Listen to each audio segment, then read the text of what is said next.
కాంగ్రెస్ అధ్యక్షురాలు షర్మిలపై వైసీపీ ప్రజాప్రతినిధులు రాజకీయ దాడి చేస్తున్నారు. కాంగ్రెస్ అధ్యక్ష బాధ్యతలు చేపట్టినప్పటి నుంచి వైసీపీ ప్రభుత్వంపై ఆమె తీవ్ర విమర్శలు చేస్తున్నారు. ఆమెకు కౌంటర్లు కూడా వెల్లువెత్తుతున్నాయి.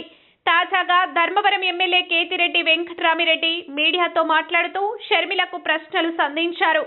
షర్మిల తెలంగాణకు వెళ్లి ఆడపిల్లంటే ఈడపిల్ల కాదంటూ సామెతలు చెప్పారని ఆయన గుర్తు చేశారు. ఆడపిల్ల గురించి సామెతలు చెప్పి ఇప్పుడు ఏపీకి ఎందుకొచ్చిందో తెలియదన్నారు. వైఎస్ఆర్ పై ఎఫ్ఐఆర్ నమోదు చేసింది కాంగ్రెస్ పార్టీనే కదా అని ఆయన ప్రశ్నించారు.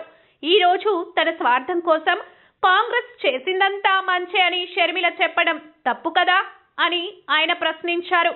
షర్మిల ఆలోచన విధానం, ఎవరి కోసం ఆమె పని చేస్తున్నారో అందరికీ తెలుసని ఆయన అన్నారు. ఎవరి మీద కోపంతో ఇక్కడికి వచ్చి ప్రతాపం చూపాలని ఆమె అనుకుంటున్నారని తెలిపారు. ప్రత్యేక హోదా గురించి కూడా ఆమె మాట్లాడారన్నారు. విభజన చేసిందెవరని కేతిరెడ్డి వెంకట్రామిరెడ్డి ప్రశ్నించారు. కాంగ్రెస్ పార్టీనే కదా ఏపీని విభజించిందని ఆయన అన్నారు. కాంగ్రెస్ పార్టీనే లేదు, వైఎస్ఆర్ తోనే పోయిందని షర్మిల చెప్పారని ఆయన గుర్తు చేశారు. ఇప్పుడు ఏ స్వార్థంతో షర్మిల వచ్చారని ఆయన నిలదీశారు. జనాన్ని ఎక్కడికక్కడే లెక్క వేసుకోవడం చాలా తప్పని ఆయన అన్నారు. మనం మాట్లాడే ప్రతి మాటను ప్రజలు గమనిస్తుంటారని ఆయన చెప్పారు. ఏపీని విభజన ఎందుకు చేయాల్సి వచ్చిందో షర్మిల సమాధానం చెప్పాలని ఆయన డిమాండ్ చేశారు.